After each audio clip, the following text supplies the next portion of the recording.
Bienvenidos a la Iglesia Palabra Viva.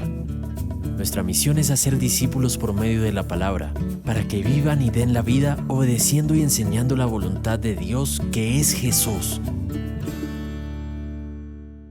De cierto os digo, el que no entra por la puerta en el redil de las ovejas, sino que sube por otra parte, ese es ladrón y salteador. Mas el que entra por la puerta, el pastor de las ovejas es. A éste abre el portero, y las ovejas oyen su voz, y sus ovejas llama por nombre y las saca. Y cuando ha sacado fuera todas las propias, va delante de ellas, y las ovejas le siguen, porque conocen su voz. Mas al extraño no seguirán, sino huirán de él, porque no conocen la voz de los extraños. Esta alegoría les dijo Jesús, pero ellos no entendieron qué era lo que les decía. Volvió, pues, Jesús a decirles, de cierto os digo, yo soy la puerta de las ovejas. Todos los que antes de mí vinieron, ladrones son y salteadores, pero no los oyeron las ovejas. Yo soy la puerta, el que por mí entrare será salvo, y entrará y saldrá, y hallará pastos. El ladrón no vine sino para hurtar y matar y destruir. Yo he venido para que tengan vida, y para que la tengan en abundancia. Yo soy el buen pastor su vida da por las ovejas. Mas el asalariado, y que no es el pastor, de quien no son propias las ovejas, ve venir al lobo y deja las ovejas y huye. Y el lobo arrebata las ovejas y las dispersa. Así que el asalariado huye, porque es asalariado y no le importan las ovejas. Yo soy el buen pastor y conozco mis ovejas, y las mías me conocen. Así como el Padre me conoce y yo conozco al Padre, y pongo mi vida por las ovejas. También tengo otras ovejas que no son de este redil. Aquellas también debo traer y oirán mi voz, y habrá un rebaño y un pastor. Por eso me ama el Padre, porque yo pongo mi vida para volverla a tomar. Nadie me la quita, sino que yo de mí mismo la pongo. Tengo poder para ponerla y tengo poder para volverla a tomar. Este mandamiento recibí de mi Padre. Volvió a haber disensión entre los judíos por estas palabras. Muchos de ellos decían, demonio tiene y está fuera de sí. ¿Por qué lo oís? Decían otros, estas palabras no son de endemoniado. ¿Puede acaso el demonio abrir los ojos de los ciegos?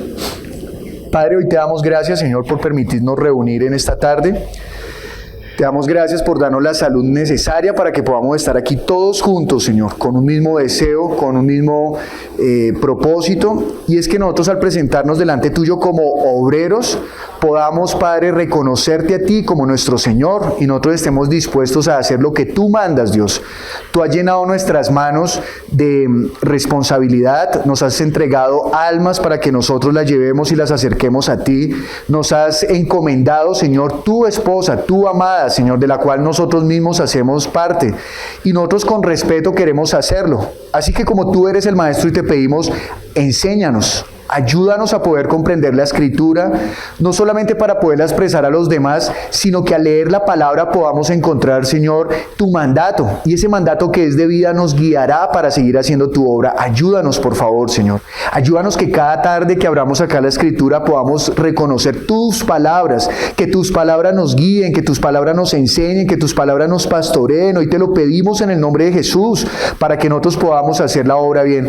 Sabemos que en esta obra, Señor, hay momentos donde tenemos dudas, hay momentos donde no sabemos qué hacer y acudimos a ti en oración para que tú nos guíes. También hay momentos, Señor, en los cuales necesitamos un apoyo, una ayuda, Señor, y te pedimos que tú seas siempre nuestra ayuda. No queremos buscar ayuda en otro Dios, sino solamente en ti, Padre bueno. Pero también te pedimos que bendigas este tiempo para que unos a otros podamos ser hermanos, Señor, y fraternales, ayudándonos a llevar las cargas que estamos llevando acerca de la obra, Padre bueno. Te damos gracias por esta tarde y te pedimos que tú la bendigas. Y a todos los que estamos en este tiempo. En el nombre de Jesús hemos orado. Amén. Bueno. ¿Cómo nace este estudio?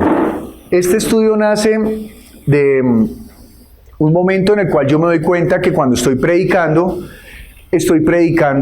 muy regular. Las personas salen de las predicaciones y me están diciendo, no fue muy clara la enseñanza. Y como no es un grupo de estudio, cuando uno está predicando desde el púlpito, pues uno simplemente habla y a veces da uno por entendido o da por hecho de que quienes están escuchando entendieron lo mismo que uno entendió o que uno quería transmitir después de haber visto lo que Dios quería que uno transmitiera. Pero me di cuenta que no. Entonces, ¿qué hice?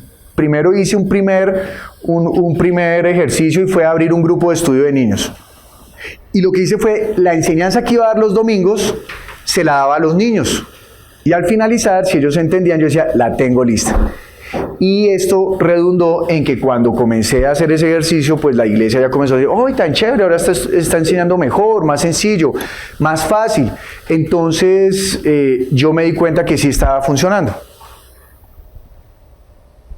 Sin embargo, después me di cuenta que necesitaba de pronto profundizar más en algunos aspectos. Entonces le dije al pastor Clímaco, venga, reunámonos los dos y comenzamos a estudiar la palabra que vamos a predicar el siguiente domingo. Entonces comenzamos reuniéndonos un martes, eso fue hace 2 años, a mediados del 2018, y comenzamos a estudiar lo que íbamos a dar el domingo de enseñanza. Claro, ¿qué estaba yo poniendo allí en práctica? Pues estábamos poniendo en práctica todo lo que estábamos aprendiendo de los que quieren dar la vida, porque es demasiado útil ese estudio es útil para los predicadores el domingo. De hecho, si usted mira cuándo comenzó los que quieren dar la vida, que la primera clase creo que es en el 2017, 2016, no me acuerdo ya bien, o tal vez antes, allí usted verá en el video que dice preparación ministerial. Y entonces el pastor Diego dice que hay 2 objetivos, preparar para el culto y preparar para los grupos de estudio. Sin embargo, después comenzó a coger más fuerza, fue los grupos de estudio, ¿no? Pero esa enseñanza es muy útil para el predicador, es útil para los maestros de la iglesia infantil, es útil para los grupos de estudio, es demasiado útil esa enseñanza porque lo que le ayuda a uno es a poder uno escudriñar en la palabra y poder encontrar detalles que pues ya hemos aprendido y que hemos colocado en algunos términos como encontrar el propósito del Espíritu Santo, la palabra clave, el versículo clave y todo ello. Y entonces comenzamos con el pastor Clímaco a hacer ese ejercicio, luego se añadió el pastor John, luego se añadió Álvaro que acaba de llegar, y luego se comenzaron a añadir varias personas, ¿cierto? Y el año pasado ya comenzaron también a añadirse en otras personas como la pastora Rocío, como Luz Estela y otras personas que comenzaron a ir. Y nos comenzamos a dar cuenta que era una necesidad de todos. Porque cuando uno va a predicar, pues lo primero que uno quiere evitar es ¿qué? ¿Qué quiere uno evitar? Equivocarse, decir algo que no es, ¿verdad? Y cuando uno está solo, pues uno mismo se puede convencer de que está bien, ¿no? Pero cuando estamos en comunidad, entonces como todos hemos sido instruidos y tenemos el temor de buscar lo que el Señor quiere, pues entre todos nos ayudamos, ¿no? Entre todos construimos. Bien, hasta ahí vamos. Pero ¿qué ha nacido ahora? Pues en oración yo, Señor, bueno, ¿qué hacemos ahora? ¿Seguimos con lo mismo? Pero realmente nosotros también tenemos una carencia y es desarrollar el ministerio. Entonces, no sé, yo sé que aquí hay pastores, pero creo que no todos son pastores. Incluso entre los mismos pastores es, bueno, ¿y cómo desarrollamos el ministerio? ¿Sí? ¿Cómo desarrollamos el ministerio? Y si yo soy evangelista, ¿cómo desarrollo el ministerio? Y esas preguntas hemos pensado. Y también desvirtuar un poco algo. Y es, por ejemplo, estaba reunido con unas personas que están preparándose para ser sacerdotes y me dijeron, ¿usted también quiere estudiar esto para ser pastor? Entonces le dije, no, si así uno se preparara para ser pastor, pues que toda la iglesia que quiera estudiar venga y estudie. Y tendríamos obreros para la mies por montones. Pero no se trata de eso. Porque precisamente el llamado pastoral o cualquier llamado ministerial deberían nacer, porque sabemos que hoy en día hay muchos que no nacieron así, pero deberían nacer del corazón de Dios. No del corazón de los hombres que se autoproclamen y se autonombren, no, sino del corazón de Dios. Y la idea es que nosotros podamos tener esa seguridad, que si imagínense, la iglesia está creciendo, la iglesia se está extendiendo, pero nosotros debemos estar preparados para poder sostener todas esas personas que van a llegar y que están llegando. Debemos tener la seriedad y la madurez para poder pastorearles, independiente de nuestro ministerio, pero poderles pastorear, poderles acercar a Cristo, que las personas no se sientan sin pastoreo. Y sí, Jesús es nuestro pastor, pero la Biblia dice que Él nos ha encomendado una labor. ¿Para qué? para que todo el cuerpo sea constituido hasta llegar a la estatura del varón perfecto. Así que, la idea ¿cuál es? Que ustedes allí en ese papel que les acabé de entregar, ustedes puedan escribir las carencias o las necesidades que puedan tener o identifiquen en este momento. Puede que en el desarrollo de lo que hagamos cada jueves usted identifique más. Necesitamos ser enseñados o no sé, tener la experiencia de la parte ministerial, cómo hacerlo, ¿sí? Por ejemplo, hay algo que ya solucionamos en la iglesia. Ya nosotros rompimos con que la persona que quiere que tiene el llamado pastoral, usted tiene llamado pastoral, Oscar, listo, hermano, entonces usted en fe créale al Señor y vaya ahí, ¿dónde quiere abrir la obra pastoral? Entonces Oscar dice, no, yo la quiero abrir en Mosquera. Bueno, entonces váyase a Mosquera, alquile un lugar, compre 100 sillas por fe y espere a que se llene. Y de entrada, ya no más de entrada, la primera carga no es buscar almas, sino pagar el arriendo y ahorrar para comprar las sillas. Pero ya vimos que no es así, y eso ya lo solucionamos. Ya entendimos que es llevar la palabra, y a medida que Dios nos va ayudando a crecer en los grupos de estudio, en las casas y todo ello, Dios va mostrando en dónde debemos de abrir una nueva congregación, una nueva casa donde la iglesia se congregue. ¿De acuerdo? Entonces ya eso lo solucionamos, ya no tenemos esa carga.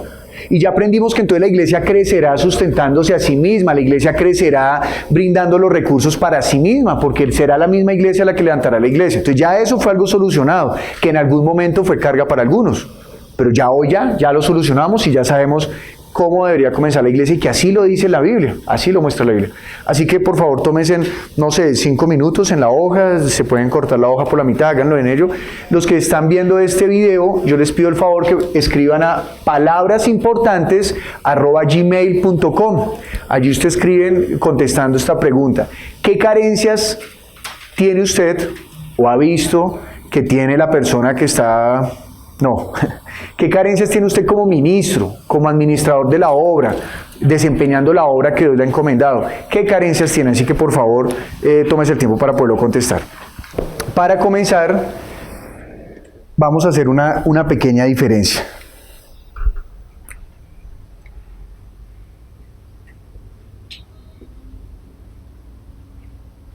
¿Qué es lo que necesita el Señor?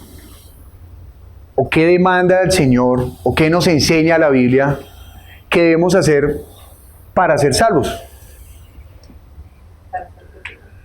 Para ser salvos. ¿Creer? No, claro, está el arrepentimiento, está el invocar al Señor y todo ello, pero básicamente, ¿qué es lo que necesitamos? Creer. O sea, nuestra decisión es creer en Jesús. Yo he decidido creer en Jesús, yo he decidido creer en Jesús, yo he decidido creer en Jesús. Pero los que estamos acá, creo yo que tenemos una decisión diferente, o no diferente, sino más allá. ¿Cuál es? Seguir a Jesús. Queremos seguirlo, ¿verdad? Y cuando uno desea seguirlo, uno quiere pisar sus huellas, uno irá detrás de él, ¿no? Siguiendo hacia donde él va, yo voy. Hacia donde él va, yo voy. Y la pregunta sería, ¿hacia dónde fue Jesús cuando vino? ¿Qué hizo Jesús? Entre todos, ¿qué hizo Jesús para cuando él también siguió a alguien? Él siguió la voluntad del Padre, ¿cierto? ¿Qué siguió el Padre? ¿El Padre estaba físicamente? No, siguió su palabra. Ese fue el ejemplo que Jesús nos dejó, seguir la palabra. ¿La palabra de quién? Del Padre. Y una cosa, para creer yo no necesito seguir, yo puedo decir, yo creo en Jesús, y ya. Pero cuando yo decido seguirlo, yo haré lo que escucho de Él, haré lo que Él me está mandando a hacer. Ya está implicando que si Él saltó, yo salto. Que si Él sanó, yo sano. Que si Él predicó, yo predico. Que si Él murió, yo muero. Es una decisión, es decir, yo lo voy a seguir. Yo voy a estar caminando como Él caminó. Filipenses capítulo número 2, Y vamos a leer desde el versículo 5. Haya pues en vosotros este sentir que hubo también en Cristo Jesús, el cual siendo en forma de Dios, no estimó el ser igual a Dios como cosa a que aferrarse, sino que se despojó a sí mismo, tomando forma de siervo, hecho semejante a los hombres, y estando en la condición de hombre, se humilló a sí mismo, haciéndose obediente hasta la muerte y muerte de cruz. Por lo cual, Dios también le exaltó hasta lo sumo, y le dio un nombre que es sobre todo nombre, para que en el nombre de Jesús se doble toda rodilla de los que están en los cielos y en la tierra y debajo de la tierra, y toda lengua confiese que Jesucristo es el Señor para gloria de Dios Padre. Partamos de algo. ¿Qué dice este texto que era Jesús? ¿Que qué estatura tenía? Igual a Dios. Y al estar en la misma estatura de Dios, él podría actuar como Dios, ¿verdad? Pero dice que voluntariamente, ¿qué hizo? Se despojó. ¿Y tomó qué forma? De siervo. ¿Y esa forma de siervo es cuál? ¿Cuál? ¿La humana? O sea, como la suya. ¿Sí? O sea que él se despojó y tomó esta forma. Nosotros no. Nosotros fuimos ya creados en esta forma. Pero el problema de nosotros es que queremos despojarnos de esta forma y hacernos Dios. Ahí comienza el problema. Cuando Jesús viene a nosotros y nos encontramos con Jesús, lo primero que dice es, vengo a contarle una cosa. Entonces uno lo ve como de igual a igual, ¿no? Pero como uno de hombre quiere ser es Dios, entonces dicen, no, usted no es Dios. Usted es un hombre. Y yo en esta forma que he tomado, he venido a enseñarle eso, cómo ser hombre. Porque esta es la forma de siervo. ¿Y qué hace el siervo con su señor? Obedece. ¿Y qué obedece? La palabra. Así que él, siendo en esta forma, nos enseñó cómo dejarnos pastorear por el Padre. Cómo dejarnos guiar por Él. Cuando la iglesia se siente desorientada, es porque no está escuchando la voz del Padre. O tal vez porque el Padre ha decidido callar porque la iglesia no lo quiere escuchar, como lo mostró en el Antiguo Testamento, que llegó un momento en el cual determinó no hablar, porque ¿para qué si no me están escuchando? Sigan sus propios corazones. Quiere decir que uno de los mandatos es que nosotros sigamos esa palabra. Pero aquí no para eso. Leamos por favor el versículo número 8. Alguien que lo lea, por favor. Y hallándose en la semejanza de hombre, se humilló a sí mismo, siendo obediente hasta la muerte y muerte de cruz. ¿Será que es valioso que diga que él mismo se humilló? ¿O podría haber sido Dios que Dios lo humille? ¿Es valioso que él mismo lo haya hecho? ¿Por qué? ¿Por qué qué? Porque él mismo es Dios. Bueno, ¿por qué más? Porque es de su voluntad. Así que miren, en esta preparación ministerial es la voluntad de Dios, pero Él no nos va a coger y arrodíllese, escúcheme, vea, escúchame. No, Él va a decir, escúcheme y hallará vida. Mi deseo es que usted tenga vida. Mi deseo es que usted pueda servir con lo mejor posible, pero para eso usted tiene que tomar una decisión. Es decir, sigue diciéndonos que sígame, sigan mi ejemplo. Y Pablo lo está diciendo muy bien. Hayan ustedes el mismo deseo que hubo en Cristo Jesús. Yo creo que si estamos acá es porque hemos decidido seguir a Cristo, imitarlo y amar lo que Él hizo, aunque nos cueste la vida. Amar el ejemplo que Él nos dio, aunque nos cueste la vida. Dice versículo 8 nuevamente, y estando en la condición de hombre, ¿qué? Se humilló a sí mismo, haciéndose obediente hasta la muerte y muerte de cruz. ¿Cuál es la humillación que quiere Dios de nosotros? Obediencia. Es decir, yo me despojo de mi voluntad y yo quiero obedecerlo. Ese es el deseo de toda la iglesia, ¿no? Pero hoy estamos puntualizando en nosotros como ministros del Señor. ¿Sí queremos despojarnos de eso? Sí deseamos eso. O voy a comenzar por ejemplos sencillos. O creemos, por ejemplo, que la obra que Dios ha puesto en nuestras manos es mía y no es de Él. O pensamos que si dejamos entrar a alguien más en la obra, entonces no, porque me va a quitar la gloria a mí y me va a quitar a mí el lugar que yo me he ganado con tanto esfuerzo. ¿Será que la iglesia o los ministros de la iglesia han caído en eso? Quiere decir que nos falta humillarnos más. Porque a la final nosotros debemos aprender algo. Lo que usted ha logrado hasta hoy en su ministerio ha tenido que ver con otros que han ido delante de usted. Así de fácil. Así de sencillo. Todos. Por ejemplo, en Kennedy nació la iglesia ¿cómo? Isabel había comenzado un grupo de estudio, ella me invitó a hacer a que le ayudara con el grupo. Pero cuando yo llegué ya ella había comenzado el grupo. Ya después que ella por su labor me dijo, no, sigue tú, y yo seguí con el grupo y ahí nació la iglesia. Pero yo no puedo ignorar la labor que ella había hecho. Aquí la iglesia en Puente Largo, ¿cómo nació?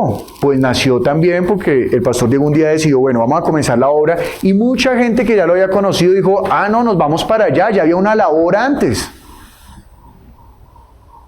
Y así en cada punto en donde hemos comenzado la obra, ya hay otros, dijo el Señor Jesucristo, hemos entrado en las labores de otros. Así que ninguno de nosotros puede decir, no, mire, de mí nació la iglesia. No, de usted no nació, usted fue usado para que la iglesia se sostuviera hasta el día de hoy. Y debemos honrar esa responsabilidad que Dios nos ha dado. ¿Cómo? Permaneciendo en su palabra. Yo sé que ya hemos escuchado que debemos permanecer en la palabra, pero entienda que esto que le estoy diciendo no es para que usted diga, sí, vamos a estudiar más la palabra. No. Sino que este es el momento en el cual nosotros como ministros estamos diciendo, voy a obedecerlo a Él.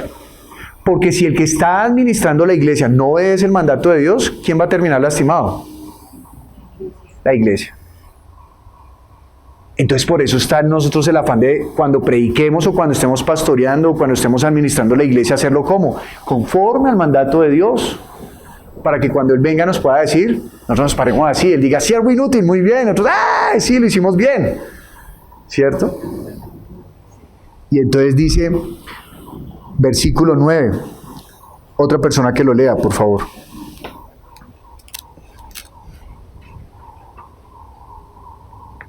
Por lo cual Dios también le exaltó hasta lo sumo y le dio un nombre que es sobre todo nombre.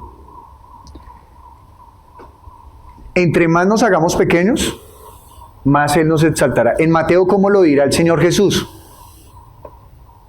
Que lo que nosotros hagamos en secreto, Él lo va a recompensar en público. Él lo va a recompensar en público. Lo que usted haga en secreto, lo va a recompensar en público el Señor. Una vez llegó un muchacho que en ese momento yo pensé que me estaba quitando como el lugar que yo tenía en la iglesia. Eso es algo malo, yo le estoy contando una experiencia mala. Y entonces yo comencé a sentirle celos y comencé a hacerle la perseguidora para hacerle la vida imposible. Y entonces, un día yo caí en cuenta, no, sino me fui allá a la intimidad con el Señor y le dije, Señor, ya no aguanto más, esto que siento acá es horrible. Yo lo veía y me daba celos. Yo lo veía y yo decía, este llegó a dañarme lo que es mío. Yo creía que la iglesia era mía. No en Kennedy, cuando estaba en Piedras Vivas. Y yo sentía, me está dañando lo que yo he hecho. Y yo sentía celos. Cada vez que llegaba a la iglesia yo lo veía, yo sentía mal, o sea, mi corazón estaba mal.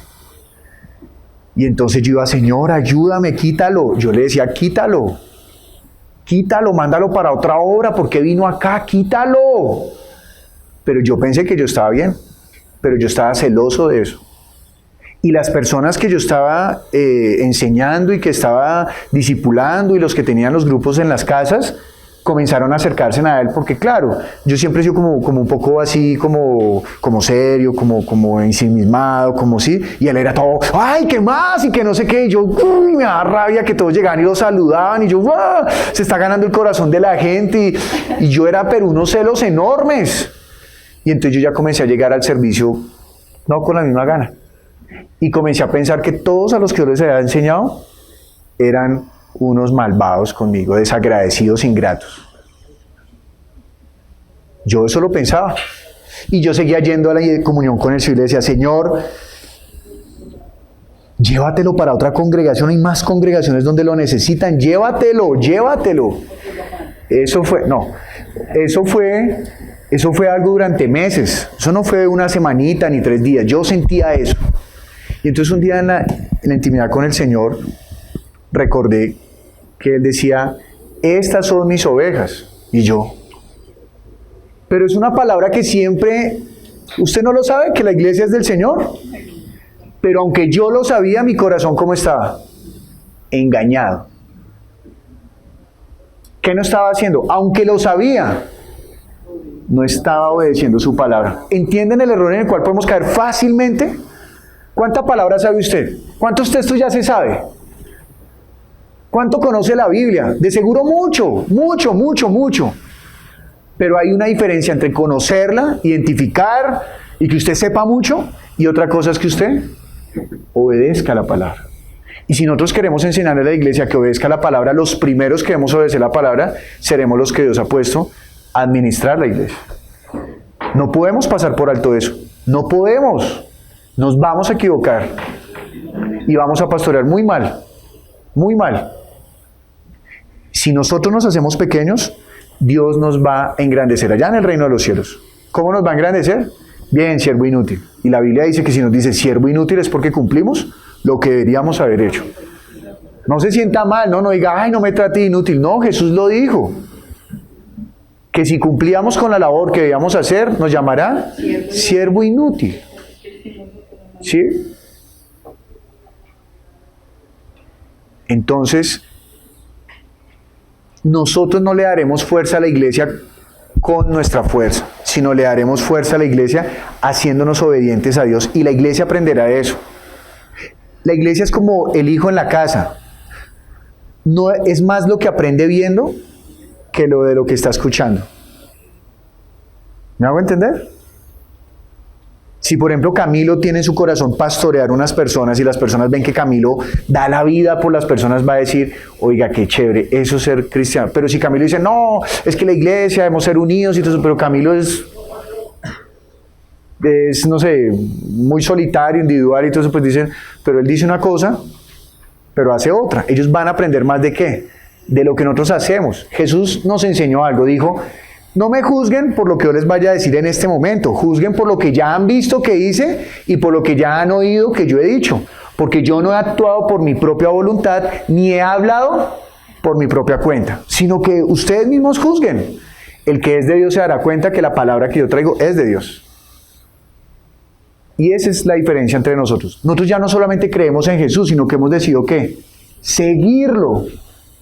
Y si Jesús dice que el buen pastor da la vida por sus ovejas, nosotros como ministros, ¿qué deberíamos hacer?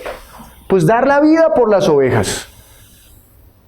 No, pues el pastor es Jesús. Sí, Jesús es nuestro pastor, pero nos ha puesto allí para cuidar su amada. Y debemos hacerlo como Él nos mandó a hacerlo, dando la vida por las ovejas.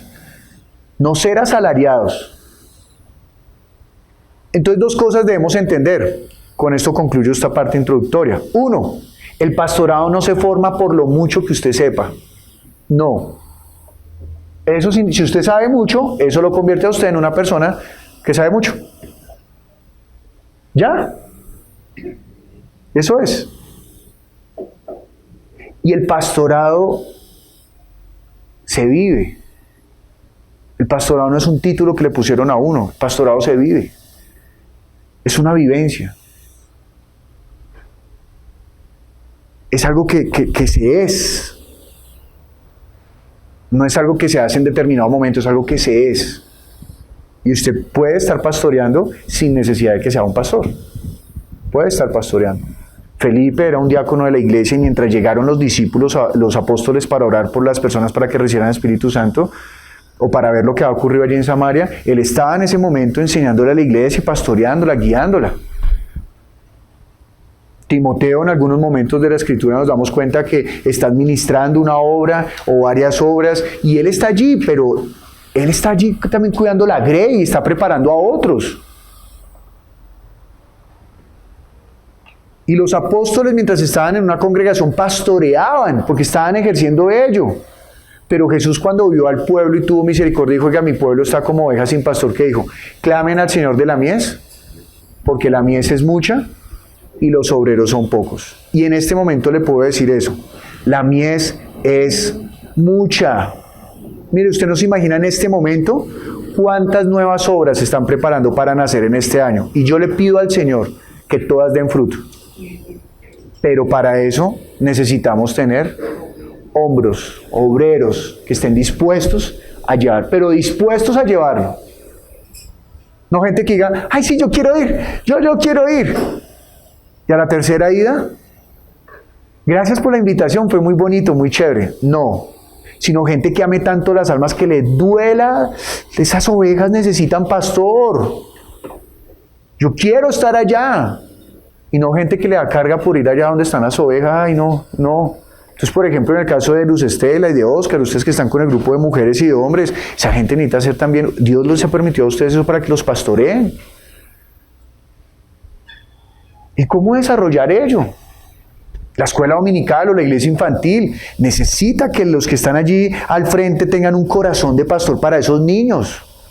Y no que lleguen como si fuera un kindergarten, ¿no? Hola niños, hoy vamos a aprender, repitan conmigo la O. Les vamos a pasar unos papelitos y ustedes van a comenzar a unir los punticos. Y cuando salen que aprendieron la O, bueno, ya. No, hay algo que darle a ellos. Y la vida espiritual. Así que le podemos enseñar la O para que aprendan que Dios es omnipotente. ¡Ah, qué nota! ¿Sí? Pero que ellos entiendan por qué Dios es omnipotente y que tiene que ver con su vida natural, con su vida espiritual. Es nuestra responsabilidad. No se trata solo de hacer la obra, se trata de hacer la obra como Jesús la hizo, dando la vida. Y para eso se necesita tomar una decisión. ¿Usted quiere dar la vida?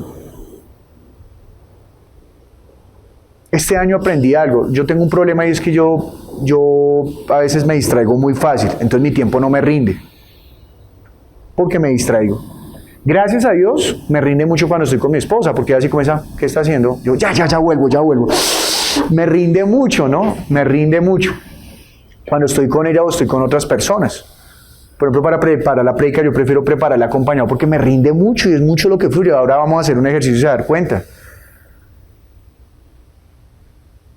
Y entonces me preguntó una persona que no me acuerdo quién fue, y hoy me preguntaba Michael y me decía: hay mucho por hacer, necesitamos más tiempo. Entonces yo he hecho una reflexión: ¿será que sí necesitamos más tiempo? ¿Será que Dios se equivocó en el tiempo? ¿O será que estamos administrándolo mal? Porque eso hace parte del pastoreo, poder tener mejor tiempo para cuidar la iglesia, y también para cuidar mi casa, y también para cuidarme a mí. Esa es una deficiencia que yo tengo y que estoy tratando de mejorar y espero este semestre triunfar, porque el semestre pasado fracasé. El semestre pasado fui incapacitado 2 veces por eso, por salud, por no descansar. Y entonces viene la reflexión: pues ¿qué sirve que un pastor se totee en un semestre si después muere?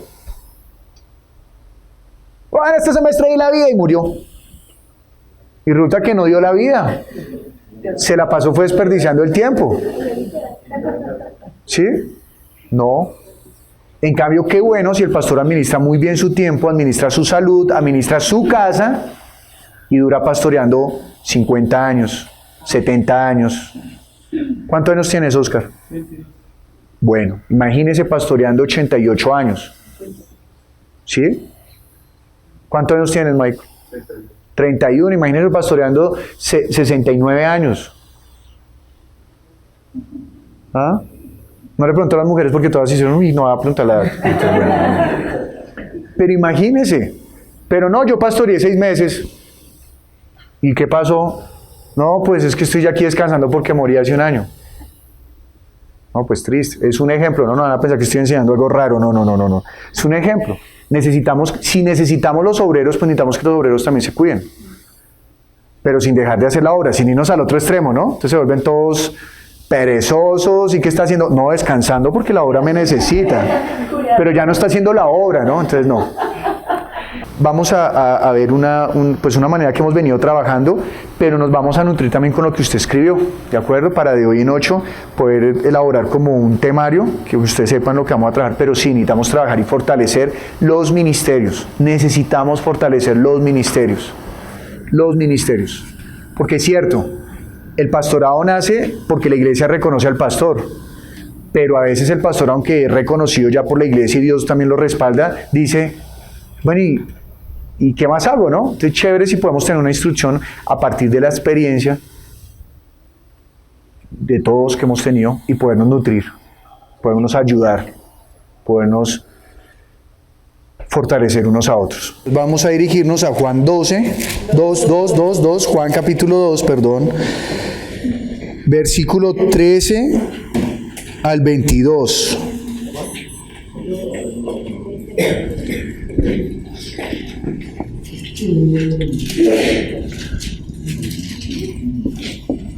Juan capítulo 2, versículo 13 al 22. ¿Qué vamos a hacer? Vamos a leerlo todos juntos, luego usted lo va a leer personalmente y luego vamos a comenzar. Alguien dice, yo lo quiero contar, y nos cuenta lo que dice ahí, con sus propias palabras. Y nosotros le vamos a comenzar a generar preguntas del texto, ¿de acuerdo? Pero no preguntas como, por ejemplo, ¿y qué profecía se está cumpliendo? No, es del texto. O sea, nos vamos a... El límite, o sea, los parámetros, el foco para hacer las preguntas es del texto, ¿de acuerdo? Nos vamos a hacer preguntas. Pero no preguntas rebuscadas, sino simplemente queremos que nos cuente más de la historia. ¿Me hago entender? Es más de la historia. Por favor, olvídense, no son preguntas de observación, de análisis, interpretación, aplica. No es eso. Simplemente, ¿qué es el ejercicio que vamos a hacer? Que cuando yo voy a predicar un texto, ¿qué es lo primero que debo hacer? Conocer el texto. Y yo me conozco el texto si lo puedo narrar, teniendo en cuenta los detalles que hay en el texto. Eso, por ejemplo, es muy útil cuando los maestros están enseñando. Deben conocer el texto a la perfección. Los administradores de los grupos de estudio han de llegar allá con el texto, mejor dicho, se lo saben, se saben la historia, y entonces sin añadirle, ¿no? Perdón. Sino que lo cuentan como está ahí, pero ya lo conocen tanto que no necesitan leerlo, sino que lo cuentan. ¿Bien? Pero tenga cuidado que cuando usted lo lea, como conoce también el texto, de pronto hay palabras que usted las lee mal, porque ya conoce tanto el texto que las lee mal. No sé si le ha pasado alguna vez, que por ejemplo dice cuándo y usted dice cómo. Cosas así, ¿no? Porque usted lo tiene memorizado de otra forma. Entonces, vamos a leerlo. Juan capítulo 2, versículo 13 al 22. Estaba cerca la Pascua de los judíos, y subió Jesús a Jerusalén, y halló en el templo a los que vendían bueyes, ovejas y palomas, y a los cambistas allí sentados, y haciendo un azote de cuerdas, echó fuera del templo a todos, y las ovejas y los bueyes, y esparció las monedas de los cambistas, y volcó las mesas, y dijo a los que vendían palomas, quitad de aquí esto, y no hagáis de la casa de mi padre casa de mercado. Entonces se acordaron sus discípulos que está escrito, el celo de tu casa me consume. Y los judíos respondieron y le dijeron, ¿qué señal nos muestras, ya que haces esto? Respondió Jesús y les dijo, destruid este templo, y en 3 días lo levantaré. Dijeron luego los judíos, en 46 años fue edificado este templo, y tú en 3 días lo levantarás. Mas él hablaba del templo de su cuerpo. Por tanto, cuando resucitó entre los muertos, sus discípulos se acordaron que había dicho esto y creyeron la escritura y la palabra que Jesús había dicho. Vamos a orar pidiéndole al Señor que nos abra la escritura, que nos permita entenderla de una manera sencilla. Si usted aprende bien y sencillo, usted va a exponer bien y sencillo. Bueno, debería ser, esa es la meta, ¿no? A veces uno entiende bien y sencillo y le complica la vida a los otros. Entonces, no, la idea es que nosotros seamos prácticos para enseñar a la gente, sin dejar los detalles, ¿no? Sin dejar los detalles. Padre, hoy te pedimos en el nombre de Jesús que tú abras la escritura, abre nuestros ojos espirituales. Nosotros queremos enseñar bien la palabra, Señor, y todos aquí reconocemos nuestra necesidad de ti. Abre nuestros ojos espirituales, obra con tu palabra en nosotros, quita de nosotros toda pretensión, todo orgullo, toda altivez, toda suciedad que evita que cuando abrimos la Biblia te entendamos a ti, Señor. Quita de nuestros oídos esas voces que nos hablan y nos hacen perder, nos hacen extraviar. Nosotros somos tus ovejas, enséñanos a reconocer tu voz. Háblanos, Señor, háblanos y con tu palabra límpianos, lávanos, por favor, Padre, te lo pedimos. Y ayúdanos a que hoy, mientras estamos leyendo esta palabra, podamos aprender a hacerlo bien y también podamos, Padre, ser instruidos en nuestro espíritu para poder poner por obra tu mandato. En el nombre de Jesús te damos gracias. Amén. Muy bien, ahora usted léalo de manera personal.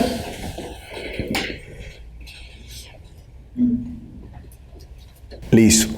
Quiero hacer una pregunta. ¿A quién mientras estaba leyendo pensó en otra cosa diferente a entender la historia? O sea, otra cosa diferente, espero que haya sido algo del estudio de la escritura, ¿no? Digamos que usted estaba leyendo y dijo, ay, ¿cuál será la palabra más importante aquí? Y no le puso de pronto cuidado a la historia. ¿A alguien le pasó? ¿Sí? ¿Te pasó? ¿Les pasó? Es que a veces cuando uno está leyendo el texto, uno ya inmediatamente comienza a atar con otros pedazos de la Biblia, ¿no? Y eso pasará cuando usted va a preparar la prédica. Usted dice, yo ya sé esta prédica, hay que hablar. Entonces comienza a versículo 13. Yo sé que eso está en Hechos. Versículo 14. Yo sé que eso está en Jeremías. Versículo 15. Yo sé que... Y aún no hemos podido contar el texto. No, ni siquiera entendemos todavía el texto. Entonces lo primero es que nosotros podamos, ¿qué? Respetar el texto. Luego de que lo entendamos haremos todo ese ejercicio. No está mal hacerlo, pero no es el momento, sino que lo primero es que podamos comprender lo que dice el texto. ¿Bien? ¿Alguien se quiere animar a contar la historia? ¿No? Los predicadores de la iglesia son muy tímidos. ¿Nadie? Por favor, hagamos la clase amena. ¿Ah? ¿Nadie? ¿Alguien que rompa el hielo? Vamos a hacer un rompehielo. No, alguien, por favor. Por favor, Pastor Clímaco, cuéntenos la historia. Jesús va subiendo hacia Jerusalén y hay una fiesta muy importante que se aproxima la celebración de la fiesta de la Pascua de los judíos. Jesús llega al templo y lo encuentra lleno de personas que estaban preparándose para se encuentra con personas que están comprando animales para hacer el sacrificio. Entonces Jesús hace un azote de cuerdas y los expulsa a todos. Hay unas mesas de unas personas que cambian monedas y Jesús les voltea las mesas, les riega las monedas. Después va donde están vendiendo palomas y dicen, saquen esto de aquí y no conviertan la casa de mi padre en una casa de mercado. Ahí Juan hace una pausa y dice que los discípulos se acordaron de esta porción de la Biblia que dice, el celo de tu casa me consume. Y después nos continúa el relato y dice que los judíos le dijeron, bueno, usted ya que está haciendo esto, denos una señal. Entonces Jesús les dice, destruyan este templo y en 3 días yo lo levantaré. Listo, muy bien, muy bien. ¿Alguien más quiere contar la historia? Juanita, a ver. Jesús estaba cerca de la fiesta de las Pascuas y Jesús fue al templo del Señor Dios. Y entonces vio que había muchos mercaderistas, o sea, había palomas, había que intercambiaban dinero y había como un mercado. Entonces Dios le dio mucha rabia porque era la casa de Jesús, o sea, de él, y que ahí no se podía vender porque sería casa de pecadores. Entonces latigó todos los puestos y dijo que el celo en su casa lo consume. Y después le dijo a los fariseos a los judíos o los fariseos, creo que a los fariseos, no, a los judíos, les dijo que derrumbaran el templo y que él lo levantaría en 3 días. Y ellos dijeron, ¿cómo harás esto si duraron 46 años haciéndolo y tú en 3 días lo levantarás? Y él hablaba del templo de sus corazones. ¿Cómo contó ella la historia? Sí, relajada. No, mire, hubo cosas que ella las contó a su manera, pero ¿y respetó el texto? No, claro, no falta que dijo que Dios se puso bravo porque era la casa de Jesús. No, es al revés, Jesús se puso bravo porque... No, usted entiende que ella entendió no la idea, sino el texto. O sea, contó la historia como era, como decirle, cuéntanos Caperucita, y cuenta la historia como es. Aún no estamos sacando la moraleja, sino que estamos simplemente intentando, ¿qué? Conocer la historia. Debemos conocer, cuando usted lee un texto, debe conocer lo que está pasando ahí y que usted lo pueda contar y contar con esos detalles, ¿no? Dio el detalle hasta de los años, dio el detalle de, ¿eran fariseos o eran judíos? ¿Sí? Pero contó la historia de una manera fresca. No, mire, pasó esto. Bien. El pastor Clímaco hizo también una observación ahora cuando estaba contando. Dijo, ya no estoy contando, estoy explicando. Y eso nos pasa a nosotros a veces. Vamos a comenzar a predicar e inmediatamente comenzamos a explicar, cuando la gente tal vez todavía no tiene clara la historia. Honestamente, cuando uno dice iglesia, vamos a leer el texto, ellos leen el texto y se sientan diciendo, ya lo que leímos ya me quedó a mí guardado. No. La mayoría se sientan y, ¿qué leímos? ¿Qué era, Juan? ¿Qué? Eso pasa, porque tenemos esa indisciplina mental en la iglesia. Y imagínense que nosotros de una vez entramos a explicar. Entonces ellos de una vez ya entran. Bueno, ahí iremos entendiendo. Y los más adelantados, los más concentrados, o los que ya se saben la historia, pues estarán atentos a la explicación. Pero nosotros no pensamos en la gente que está escuchando. Entonces, si nosotros no sabemos la historia, uno puede leerla el texto, orar y luego recrear, respetando el texto, lo que se está diciendo. Para que la gente, con base en el texto, comience a entender toda la explicación, todo lo que estamos hablando. Y que todos queden conectados.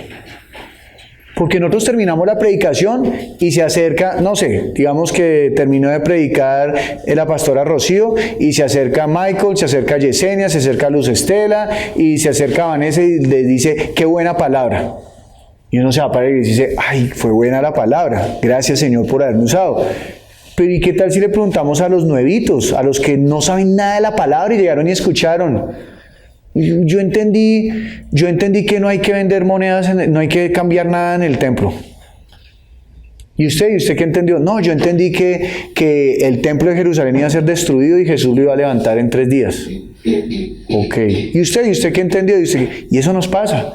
Pero nosotros debemos conocer bien la historia para poder después decirla y conectar a la gente con la historia. ¿Bien? Bueno, después de esto, ¿alguien más quiere volverla a contar? O sea, ya hay cosas que se le pueden haber olvidado a usted. Detalles que pudo haber olvidado. Cuéntesela al que tiene al lado, por favor.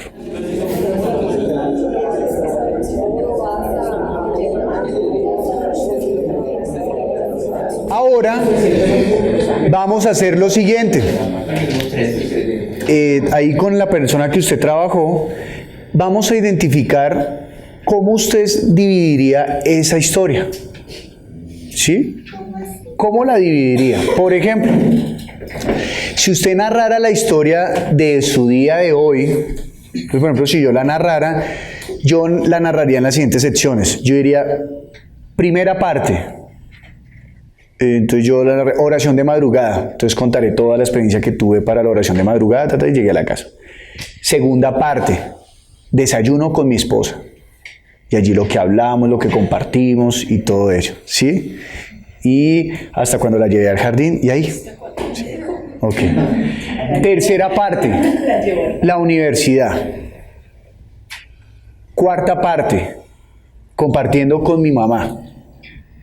Quinta parte, estudiando con mis hermanos. Y se acabó la narración. Así la dividiría. ¿Listo? Es un ejemplo, ¿sí? Sí, creo que ahora usted lea ese relato, ¿cómo lo dividiría? Si usted identifica secciones o usted dice, no, esto es una sola sección o tiene algunas secciones, trabaje allí con su compañero. ¿Quién quiere participar? ¿Cómo seccionó el texto? Vanessa. Nosotros, bueno, lo primero es que Jesús llega al templo, sería como la primera parte, y llega a Jerusalén, perdón. ¿De qué versículo a qué versículo? Del 13 al 14. Es que ahí lo dividimos, o sea, él llega a Jerusalén y cuando entra al templo, cuando entró al templo lo dividimos también como en reacciones, como en sucesos. Ok, ¿cómo lo dividieron? Entonces, cuando entró al templo, entonces ve la situación y se pone bravísimo, ¿sí? Ajá. Cuando los discípulos ven la reacción de Jesús, entonces se acuerdan de lo que está escrito, y cuando los judíos ven lo que está haciendo Jesús, empiezan a preguntar. Le preguntan que por qué hace eso. Jesús, los discípulos y los judíos, las reacciones. ¿Cuál es la idea? Cuando yo clasifico las historias, entonces es como qué sucedió primero, entonces pasó esto, luego qué sucedió esto. Esa parte la haremos más adelante, o sea, tú te adelantaste. Entonces, muy bien, pero está bien. Entonces, vamos a hablar de eso ya en un momento, ¿de acuerdo? Entonces, bien, otro grupo que se anime. Camilo después pidió la palabra, sí. Camilo, o mejor, él la pidió primero, solo que le dio la palabra, las damos primero. Pues nosotros lo dividimos del 13 al 16. Del 13 al 16. Sí, pues porque ahí está, digamos, muestra que llega a Jerusalén, pero inmediatamente llega al templo y hay un suceso. Bien. Siguen muchos, pero es como el mismo contexto. Ok, O sea, bien. en el templo pasa esto y esto y esto. ¿Listo? Luego el 17 quedaría solo, porque fue como cuando los discípulos hacen como recuerdan algo que pasó, pero no están, o sea, se genera una división ahí. Luego el 18 al 21 y por último el 22. Muy bien. ¿Alguien hizo esa misma división? Uno. Yo hice esa misma división también. Bien. Entonces vamos a mirar otra variante. Camilo, ¿qué título le pondrían a esta división? A estas divisiones. ¿Qué título le pondrían a esas divisiones? ¿A cada sección? Sí, a cada sección. Pero Camilo a estas. Ya ustedes van a hablar de lo de ustedes. No sé, la ira de Jesús. La ira de Jesús. Ok. Voy a colocar acá. La ira de Jesús.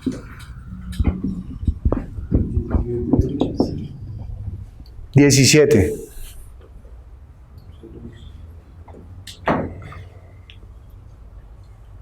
Los discípulos conocen la escritura. Ok. Tatiana, ¿qué opinas? Pondría algo como recuerdo de los discípulos en la palabra, en la escritura.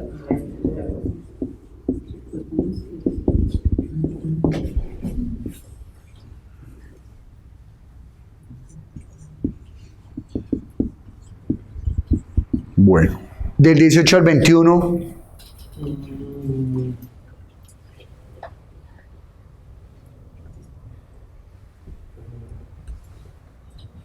No sé, la incredulidad de los judíos. La incredulidad de los judíos. ¿Y Tatiana? Destrucción del templo. Destrucción del templo. ¿Qué hacemos? Como dice, claro. Y el 22, Tata.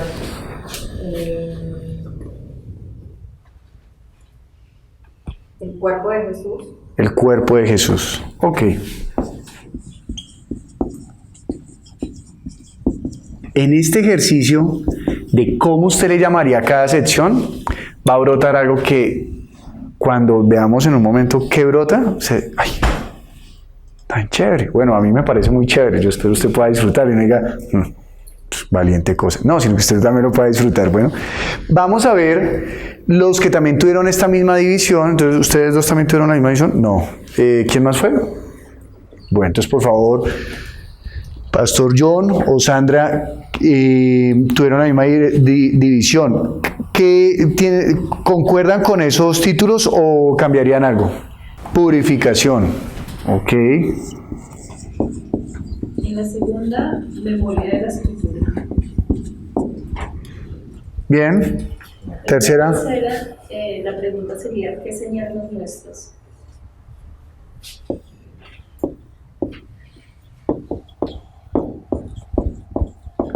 ¿Qué señal nos muestras? ¿Y el 22? Creer en la escritura y la palabra. ¿Creer? Ok. Creer a la escritura Y la palabra. y a la palabra de quién? De Jesús. De Jesús. Listo, muy bien. ¿Quién más tuvo esta misma división? Una variante. Ustedes saben, pido la palabra, por favor. Nosotros lo dividimos del 13 al 17, del 18 al 21 y el 22. Y pusimos acción de Jesús, reacción de los demás y cómo aprenden. O sea, Jesús habla, ellos escuchan y luego hay un aprendizaje. Así.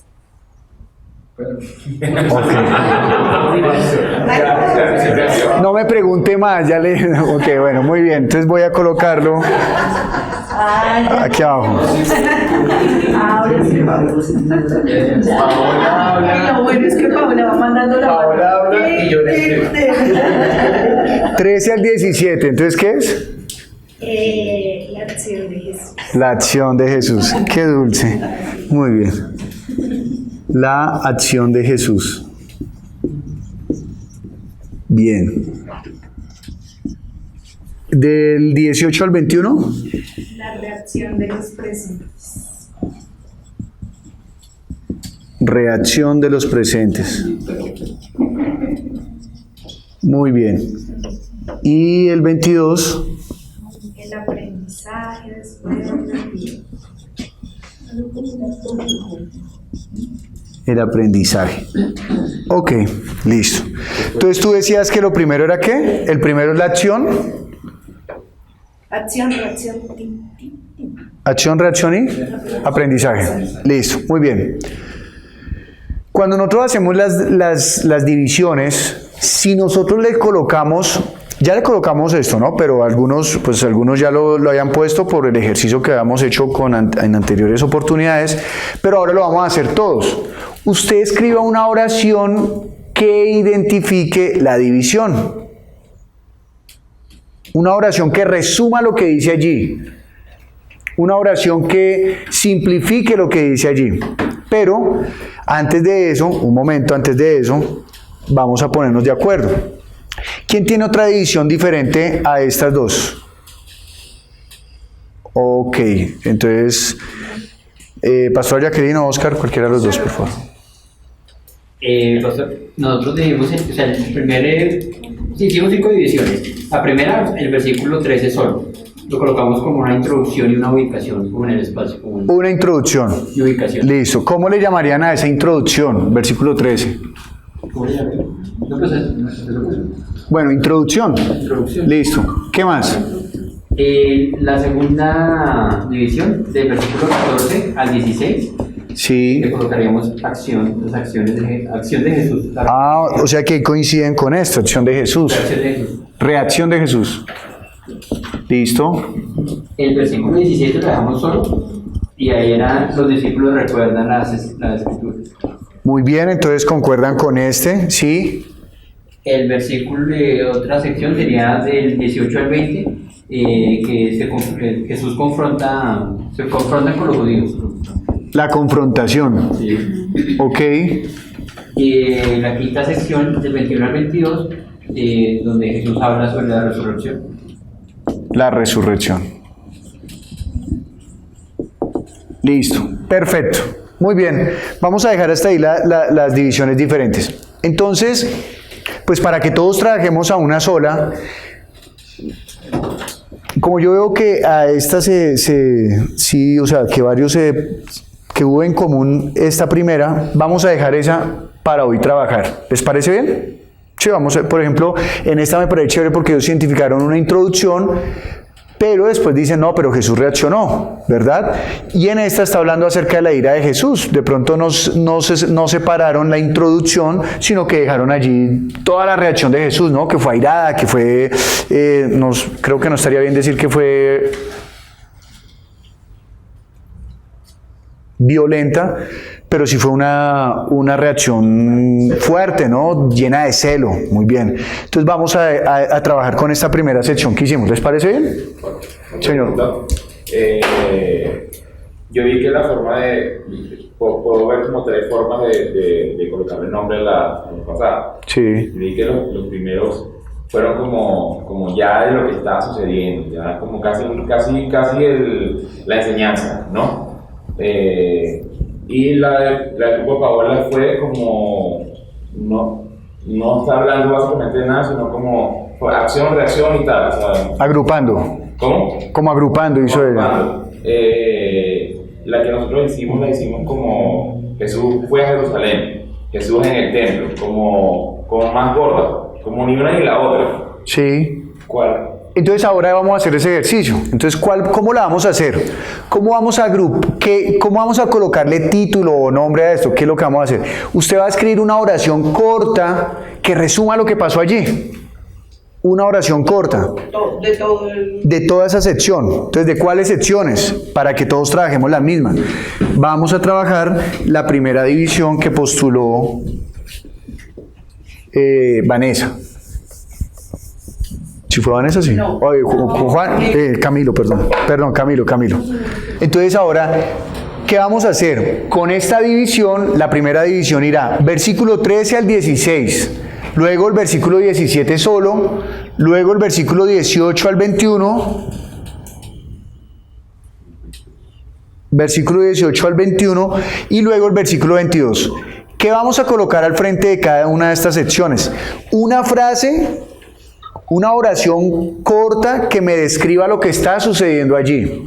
Pero una oración corta, por ejemplo, no es Jesús sintió ira, sino de pronto, si se puede, un poco más elaborada, pero sin extenderse, ¿no? Jesús sintió ira, limpió el templo y luego lo único que no arrastró fueron las palomas y también pidió a los cambistas de las monedas. No. Sino que nosotros hagamos algo más sí elaborado, pero corto, breve, ¿de acuerdo? Así que adelante. Algo que me cuente lo que dice esa sección, del 13 al 16, del 17, 18 al 21 y 22. Entonces vamos ahora, ¿quién se anima a dar esa frase? José.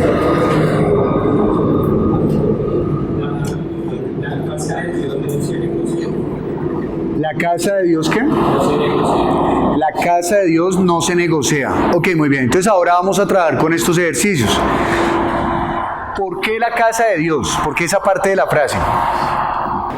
A veces utilizamos nuestra vida para otras cosas. Entonces, un momento. Lo que estamos mirando es la frase. Entonces, ¿por qué dijeron ustedes la casa de Dios? ¿Por qué hacen referencia a la casa de Dios? ¿Por qué nombran la casa de Dios? Porque el templo es nuestro cuerpo. El templo de nuestro cuerpo. La casa de Dios es nuestro cuerpo. Muy bien. Eso resume, escúchame la pregunta, José. Eso resume decir, la casa de Dios resume lo que está diciendo del 13 al 16. Es decir, del versículo 13 al 16 está diciendo que nuestro cuerpo es el templo de Dios. Sí. ¿Sí? Ahí dice ese versículo. ¿En dónde lo dice? ¿Dónde dicen esos versículos que el cuerpo nuestro es la casa de Dios? En el 16. ¿Qué dice? Dice, y a los que vendían palomas les ordenó, saquen esto de aquí, la casa de Dios, mi Padre no es un mercado. Muy bien. ¿Dónde dice ahí que tu cuerpo es la casa de Dios? Ah, no lo dice. Muy bien. Entonces otra vez la pregunta, ¿por qué en la frase colocaron la casa de Dios? Porque en el versículo número 16 habla la casa de mi Padre. Jesús está refiriendo a Dios. Entonces muy bien, están haciendo referencia a un texto. ¿Qué más dice la frase que elaboraron? La casa de Dios no se negocia.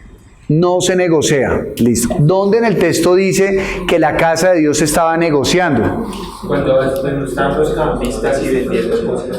¿Estaban vendiendo cosas o vendiendo la casa de Dios? No, estaban vendiendo cosas. Vendiendo para... Entonces podría ser, en la casa de Dios no se negocia. ¿Sí? En la casa de Dios no se negocia. Porque ellos no están negociando la casa de Dios, ellos están allí en la casa. Es más, ellos tienen la actitud de ir a rendir el culto. ¿No? Se están acercando allí a rendir el culto. Pero lo que están haciendo es que están usando el culto para negociar incluso. Venga, aquí cambiamos y todo eso, ¿no? Muy bien. Entonces vamos a dejarlo en la casa de Dios, ¿qué? ¿Alguien tiene otra frase que quiera proponer? Yo. Sí, señor. ¿Cuál es, Pastor Ludo? Jesús echa fuera a los vendedores de animales y cambistas del templo de Jerusalén porque lo convirtieron en un mercado. ¿Cómo la haríamos más cortica? Eso lo quiero saber, por eso. Bueno, Tata. Jesús se enfureció por el irrespeto del templo. Jesús se enfureció por el irrespeto del templo. Al templo, gracias.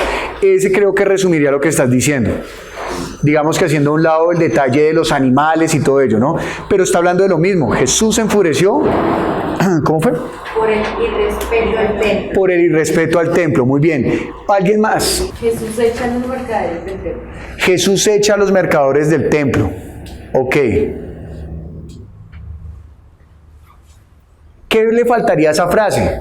¿Qué hay importante del 13? Exacto. Puede ser la ira o puede ser el celo. Nombrar las dos cosas, ¿no? Porque es algo muy importante. Entonces la frasecita que yo saco debe sacar lo importante. ¿Qué hizo él? ¿Purificó? ¿Sí purificó? Sí, pero ¿cómo lo muestran? Muy bravo. Airado, bravo, ¿no? Enojado. Él está allí enojado. Celoso, pero la palabra celoso no la utilizaré porque será necesaria ¿en dónde? En el 17. ¿De acuerdo?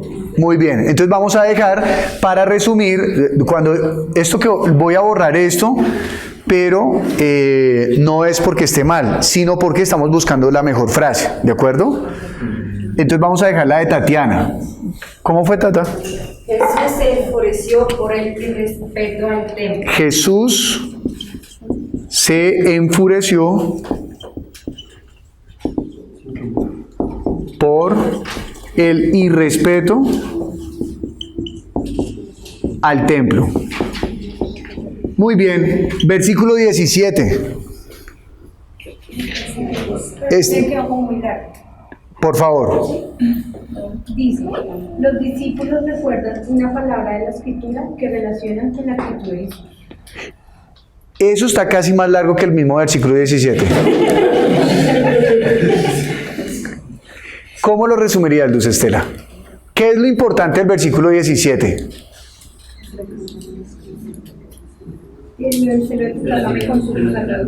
Resumen de ese versículo.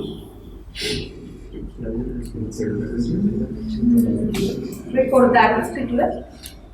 ¿Ese versículo tiene ese propósito, que nos acordemos de la Escritura? No. ¿O que nos enteremos de qué? Eso. ¿Resumen de ese versículo? Ajá. El celo de tu casa me consume. Versículo 18 al 21. ¿Quién quiere aportar allí? 18 al 21. ¿Cómo se resumiría el 18 al 21? Pues yo tengo una. Sí, señora. Al demandar señal, Jesús aprovecha para hablar del templo. O al demandar los judíos señal, Jesús aprovecha para hablar del templo. Bien, del 18 al 21, ellos están pidiendo una señal y él está hablando del templo. Muy bien. Pastora Jacqueline, de esos 3 versículos, ¿sí? De esos 4 versículos, ¿qué es lo que Jesús quiere transmitir? Ahí hay varias cosas, pero ¿qué es lo más importante de todas las cosas que él quiere transmitir ahí?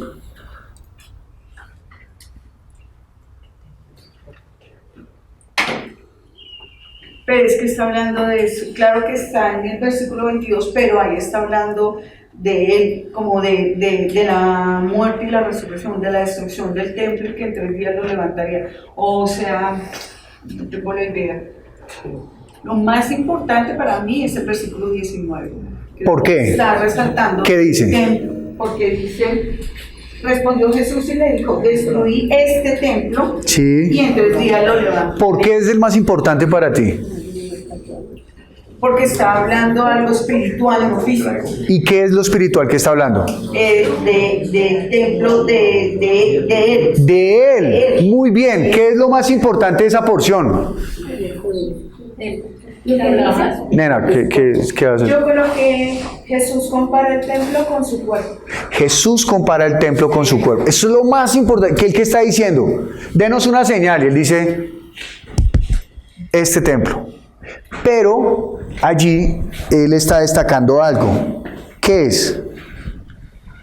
Que el templo puede ser destruido y levantado, apuntando a su propio cuerpo. Entonces podemos colocarle, ¿cómo fue que dijiste? Jesús compara el templo con su cuerpo. Entonces allí ya nos está marcando ahora, ya no es este templo, sino ahora está mostrando ¿qué? ¿No será de pronto cambiarla, lo compara a lo relaciona? Lo compara, lo relaciona, podría ser, sí. ¿Por qué comparar? No. No sé por qué, o sea, o es este, pero ahí está haciendo una relación entre el templo y el cuerpo. ¿Es válido? ¿Es válido? Sí. Entonces, ¿cómo quedaría, Camilo? Jesús relaciona el templo con su cuerpo.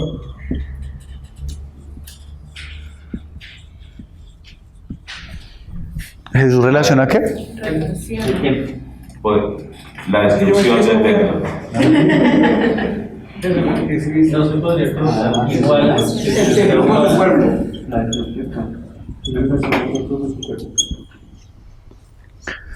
Porque es una relación, no una restauración, pues sí. Me parece chévere lo que tú estás proponiendo. Jesús iguala el templo con su cuerpo. Herbert está diciendo, él lo está igualando. Claro, no, Jesús lo está igualando, pero ¿quién nos está explicando eso? Juan. Juan es el que nos está explicando porque Juan dice, ¿dónde es que es? Mas él hablaba del templo de su cuerpo, o sea, le está explicando, mas él hablaba de su cuerpo. No es necesario agregar ahí nada de la destrucción, o sea, dejarlo así amplio. Podría ser, ¿cómo lo agregarías? Eso iguala la destrucción del templo con su cuerpo, ¿no? Sí, porque también está diciendo eso. ¿Se destruyó el templo? Todo, pero un momento, tranquilos, de a uno. Entonces, ¿qué vas a decir? Pues es que yo opino que debe ser una frase que encierre la idea general. Y posteriormente ya cuando uno lo va a explicar, pues ya uno da todos los detalles, porque si no en la frase estaría escribiendo básicamente todos los versículos. Entonces la frase es la que da la idea. Ya uno teniendo la idea, pues puede ahondar en los detalles más adelante. Bueno, y pastora Jacqueline, ¿qué vas a decir? No, exacto. O sea, porque describir el templo es como detallar. Esa palabra es para dar detalles. Y el Señor no está dando detalles, sino en un suceso que se relaciona en el versículo 22 con él. Con el propósito, pues, de pronto me estoy yendo más, pero con el propósito de la perícopa. Por eso yo pienso igual que Paola, esa frase me encierra todo el pensamiento del versículo. Bueno, sin embargo, el pastor Ludo con esa intervención que hizo, yo dejaría acá entre paréntesis, no para modificar la frase, sino algo muy importante. Porque ellos, ¿qué es lo que le están pidiendo? Señal. ¿Usted con qué autoridad usted está haciendo esto? Denos una señal. De esa señal tendremos que hablar durante la predicación. No abundantemente, sino simplemente hablar de... ¿Y cuál fue la señal? La resurrección. La resurrección. Listo. Versículo 22. ¿Qué frase ustedes sugieren? Eliana. Creer en la palabra de Jesús. Creer a la palabra de Jesús. Listo. Muy bien.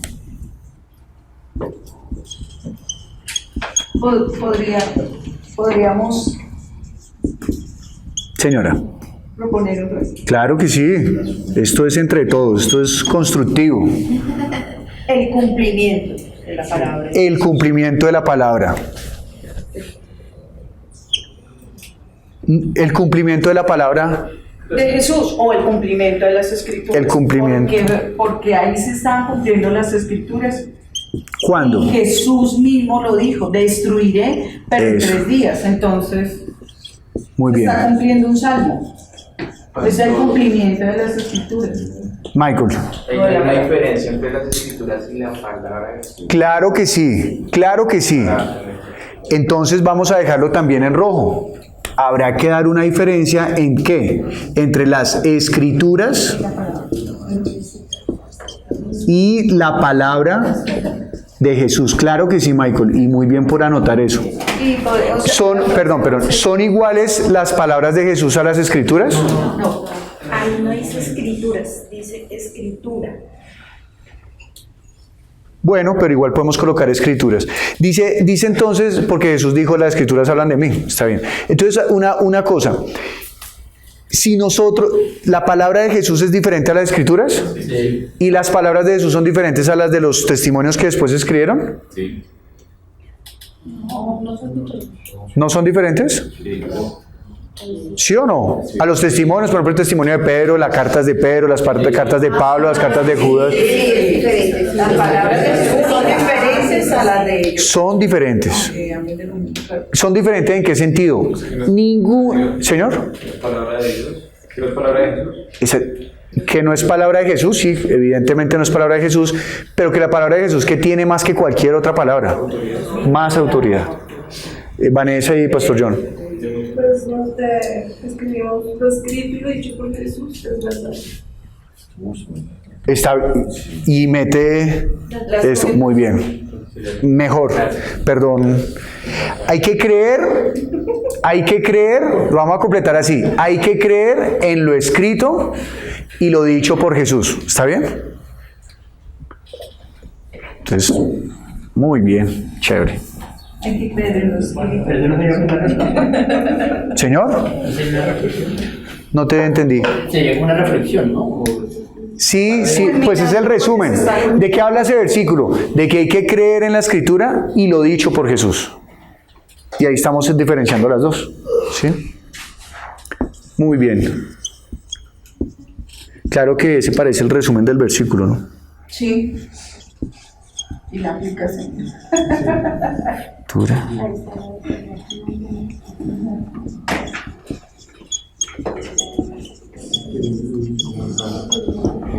¿Qué debe salir de todas estas frases? Y con esto ya estamos terminando el ejercicio. ¿Qué debe salir de todo esto? Que yo al leer las 4 frases vea el propósito. Vamos a leerlas. Dice así: Jesús se enfureció por el irrespeto al templo. El celo de tu casa me consume. Jesús iguala el templo con su cuerpo. Creer en la Escritura y la palabra de Jesús. Teniendo esas 4 frases, usted ahora va a construir una sola frase que resuma estas 4. Una sola oración. Una sola oración, sí, señor. Es decir, va a conectar las 4. ¿Cómo las conectaría? Las puede modificar, lo importante es que tenga la idea allí incluida, ¿listo? ¿Cómo las modificaría, por favor? Entonces tienen 5 minutos para que trabaje ahí con su compañero. Venga, ¿cómo unimos esas 4 frases? ¿Sí? Esta última yo la había hecho como Jesús purifica el templo. ¿Sí? Pronto puede usar eso, ¿listo? Entonces adelante, por favor. Vamos a escuchar cómo relacionaban las 4 frases. Adelante, por favor. Dice, debemos ver el celo de Jesús por su casa y entender que ahora él siendo el templo, y creyendo en su palabra y en la Escritura, no debemos indignarlo. No debemos indignarlo. Ok, bueno, entonces, haciendo el mismo ejercicio que estamos haciendo, él fue una aplicación. Entonces ya ahorita vamos a hablar de eso. Listo, muy bien. Adelante, ¿quién más resumió las frases? Yo. Tatiana, a ver, Tatiana. El celo de Jesús por el y respeto al templo lo lleva a la señal de destrucción del templo que es su cuerpo, para que se cumpla la escritura.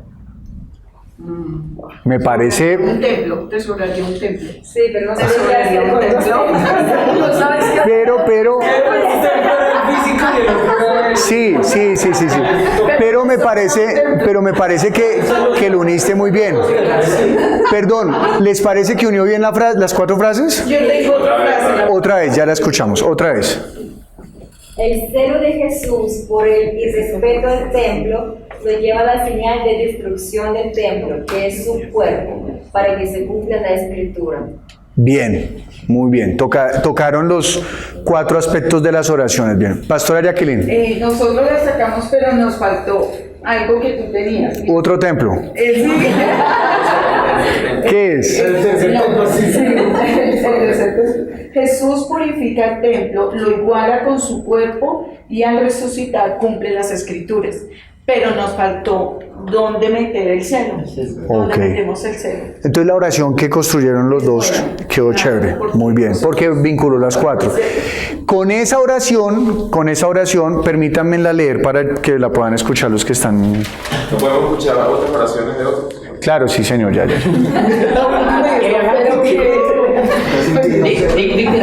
Dice así: el celo de Jesús por el irrespeto del templo.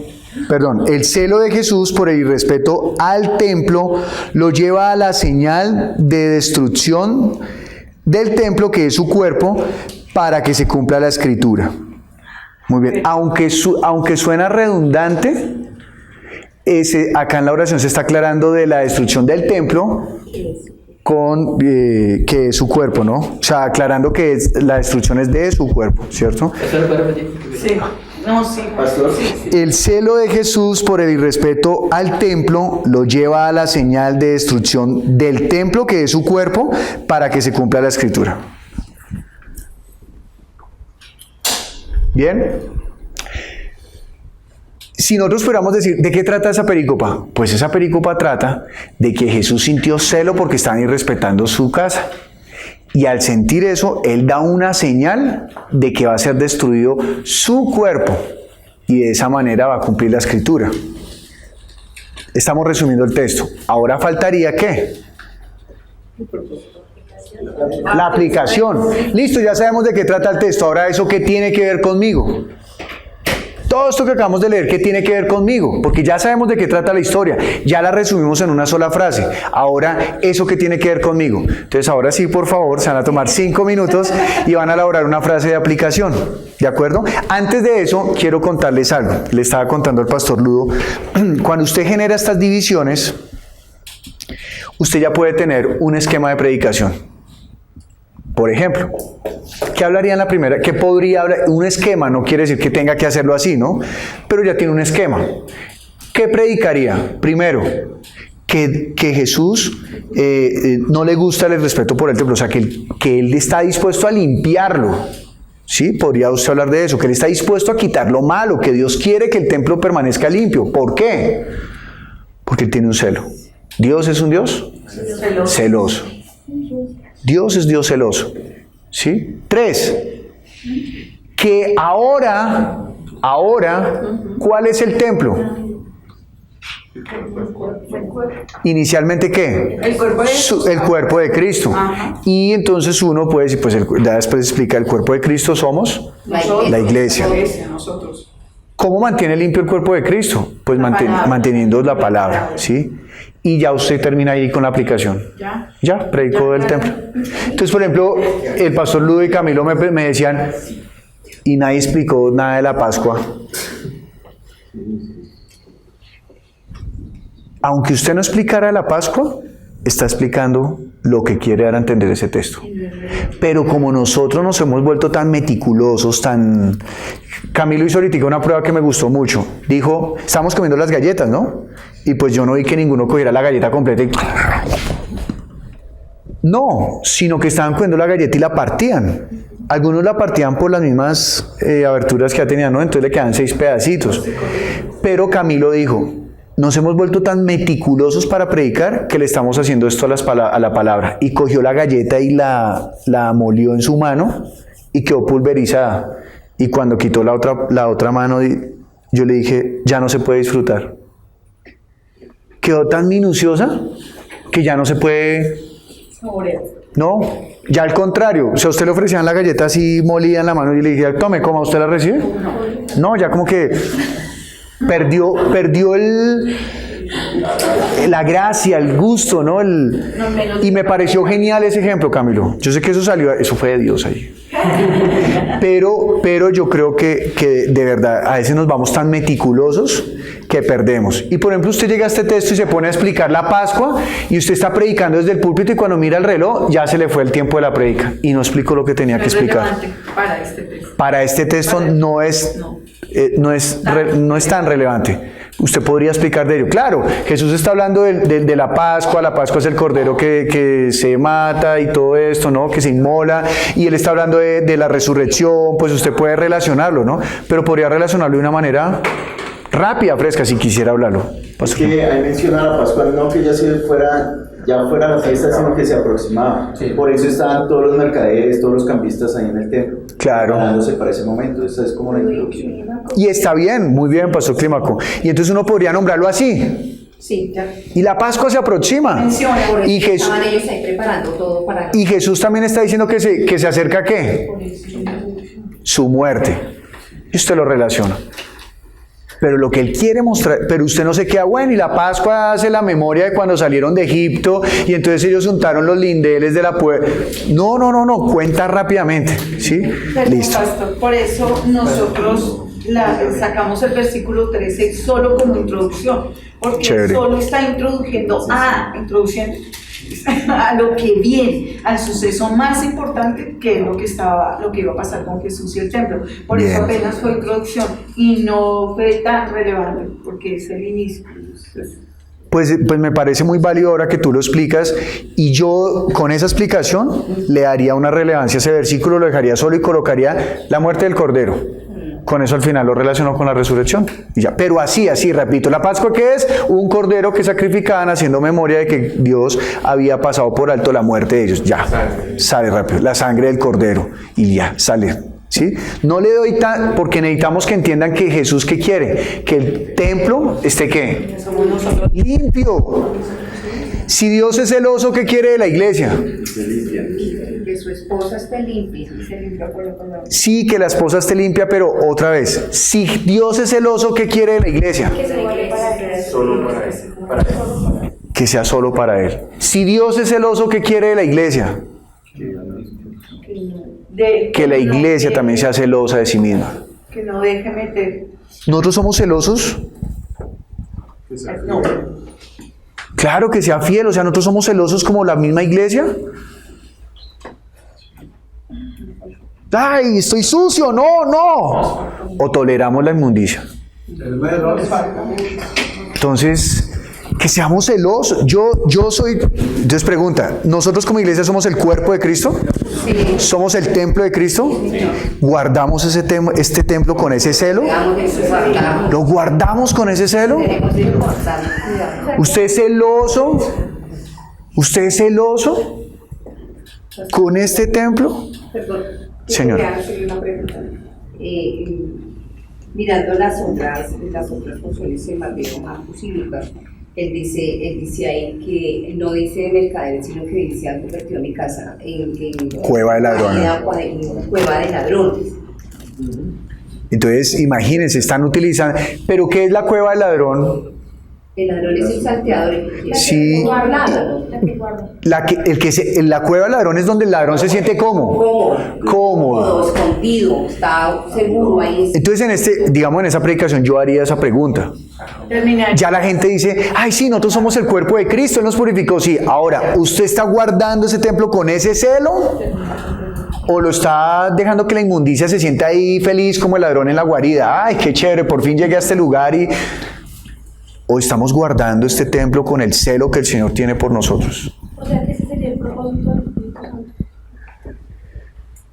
Sí, lo que pasa es que normalmente no me gusta decir ese es, porque sé que la palabra es demasiado rica, pero Dios sí nos está mandando, o sea, yo soy celoso con mi templo, ¿qué quiero que hagan mis hijos? Que sean celosos también, ¿no? Claro que, oiga, yo llegué a mi casa y no encontré que tuvieran celo por mi casa. ¿Se estaban preparando para la fiesta? Sí. ¿Cuánta gente en este momento está pensando para el culto el domingo? Le aseguro que la mayoría de la iglesia. Pero ¿cuántos tienen celo? Cambia. Cuando Jesús llegó se estaban preparando para la Pascua, pero habían perdido el celo. Ya no serán consumidos por el celo. Que nosotros seamos la iglesia que es consumida por el celo por la casa de Dios. Y la iglesia que la guardemos. Yo podría relacionarla. O sea, a mí me parece súper terminar con una clase de preguntas como tú lo estás haciendo, porque es lo que más toca a la iglesia, como la pregunta. No la reflexión como tal, sino preguntar que yo diga, uy, sí, me está preguntando a mí. Y si yo lo puedo relacionar con este tiempo, yo estoy guardando como iglesia, me estoy guardando para la venida del Señor. Es una fiesta. Lo que viene a hacer Jesús es una fiesta para su iglesia. Yo estoy cuidando mi templo, me estoy guardando para eso, estoy siendo celosa de eso, para su venida. Imagínense todo lo que es, le pregunto, ¿es mucho lo que hemos reflexionado acerca del texto? O sea, mucha cantidad. No, es algo corto. ¿Hemos ido a otros textos? No. Y solamente con eso, mire, a mí me está conmoviendo eso. Yo estoy saliendo aquí, yo estoy teniendo ese celo. Mi respuesta personal es no, creo que me falta celo. Además, pastor, porque de eso del celo creo que no se habla, ¿no? O sea, nosotros decimos, o sea, el celo no es como una predicación que se dé todo el tiempo, que todo el tiempo estamos hablando que hoy hay que cuidar. Como que, pues yo personalmente no. Bueno, imagínate ese refresco que hay para la iglesia el domingo cuando predique la pastora Rocío acerca de ello. Hoy vamos a aprender que Dios es celoso. Pastor Clímaco. También que el que muestra el celo por la casa de Dios es el Hijo de Dios.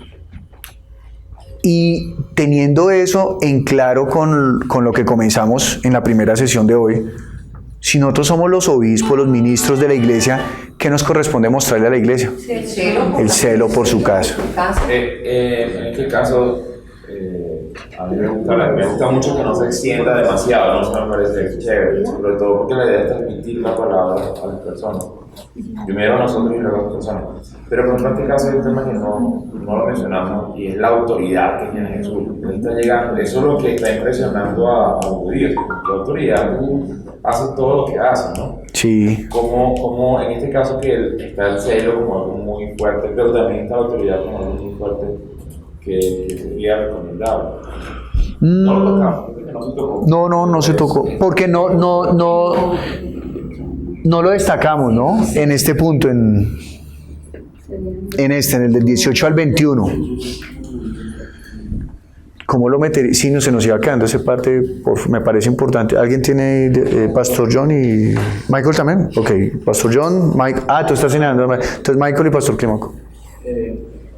Es que veía que ese celo que empieza desde uno mismo, también es el celo que debemos de tener por la iglesia ya, o sea, ya hablando como cuando estamos reunidos en el templo.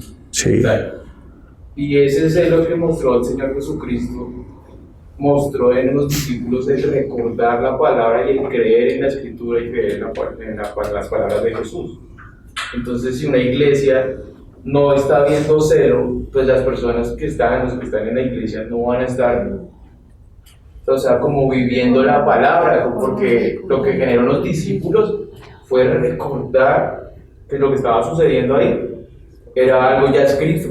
Sí. Y fue también creer en la Escritura y decir que lo que Jesús está diciendo es verdad. Muy bien. Entonces lo veíamos ya como una aplicación de lo que tú decías. Si no lo tenemos desde nosotros, por guardar a nosotros, ¿cómo está la iglesia en cuanto al celo por todo lo que se haga en la iglesia? El celo, bien. Pastor Clímaco y Camilo, por favor. Pues yo estaba pensando en lo mismo que estaba pensando en la autoridad. Y yo lo relaciono en este texto entre la labor que hicieron para reedificar el templo de los hombres que se demoraron 46 años y en la obra de Jesús que fue 3 días. Y la autoridad está en que el hombre puede durar toda su vida construyendo un templo para Dios, pero al final eso se va a destruir. pero la obra de Jesús, la señal de autoridad es que ese templo permanece para siempre. Bueno, sí, sí, totalmente. Claro que sí. Lo que todos nosotros construyamos será efímero. Y si Dios lo levanta, permanecerá para siempre. Muy bien. Ahí estaría la autoridad de Jesús. Ok, Camilo. Pues es que yo, teniendo en cuenta algo que dijo Michael, que o sea, estoy de acuerdo, pero algo, digamos, y lo he visto mucho en los grupos de estudio, ahí los discípulos estaban recordando las palabras de Jesús, pero ¿por qué? Porque tienen un conocimiento de la palabra. Pero nosotros en realidad sí tenemos ese conocimiento para reconocerlo. Es decir, yo lo digo específicamente es porque no se está leyendo. O sea, en la iglesia no se lee la palabra. Llegan a veces a los grupos de estudio y... Entonces, eso también ahí de pronto tener, no sé cómo... pues, no sé, uno tendría que decirle uno a la gente en la iglesia, ahorita lea la Biblia. Pero hay cosas que no reconocemos simplemente es porque no leemos, porque no conocemos la palabra. Y uno llega y le dice, bueno, leímos tal cosa. Bueno. Creo que a partir de esto ya comenzamos a hacer la aplicación y a detectar varias cosas. Creo que Pastora Rocío llevas la predica súper nutrida, ¿no? Ahora viene... ¿Ahora qué digo? Todo eso, bueno. No. Ahora vamos a terminar con el siguiente ejercicio. Generemos la frase de aplicación. Bien, generemos la frase de aplicación. ¿Quién quiere lanzarse? Por favor. ¿Oscar? No, ok. ¿Yesenia? Pues la verdad yo... ¿Cuál es? Léela, por favor. Bueno, gracias a escuchar. Estamos limpiando el templo. Estamos limpiando el templo teniendo celo. Estamos limpiando el templo teniendo... Ay, la tengo mal. ¿Estamos limpiando nuestro templo con la palabra o estamos cómodos con el mundo? Muy buena pregunta, pero por favor formúlala como frase, como algo para la iglesia. Iglesia, entonces, como una conclusión. Entonces, sí, está bien la pregunta para durante la predicación, muy bien. Pero ¿cómo hacemos ahora la frase para decirle, iglesia, concluimos pues que nosotros debemos ¿qué? Limpiar nuestro templo con la palabra. Y no acomodarnos, o no consentir lo inmundo. Muy bien, entonces escribirlo, muy bien. Pastora Rocío, ¿escribiste algo? Es que yo estuve también mirando la cueva de ladrones, se lo tengo como ahí, como algo de lo también de lo que decía la pastora, es que si nosotros estamos cómodos como en el mundo o estamos siendo bueno, yo digo guarida o cueva de ladrones. ¿Está bien? ¿Y lo escribiste? Léelo, por favor. ¿Estamos siendo cueva de ladrones? Aquí está, verificación. ¿Estamos limpiando nuestro templo? ¿Tenemos celo de nuestro templo? ¿O estamos cómodos con el mundo? ¿O somos variedad de ladrones? De ladrones. Entonces, muy buenas preguntas, pero vamos a elaborar una frase que diga, nosotros, después de haber escuchado esta palabra, la iglesia debe, ¿Qué es lo que Dios desea de la iglesia con esta iglesia? Dios desea que la iglesia, ¿listo? Entonces vamos a elaborar una frase. Eliana. De pronto algo que ella diciendo, porque me parece importante que tener en cuenta que no dice que nosotros limpiamos, sino que Jesús fue el que limpió.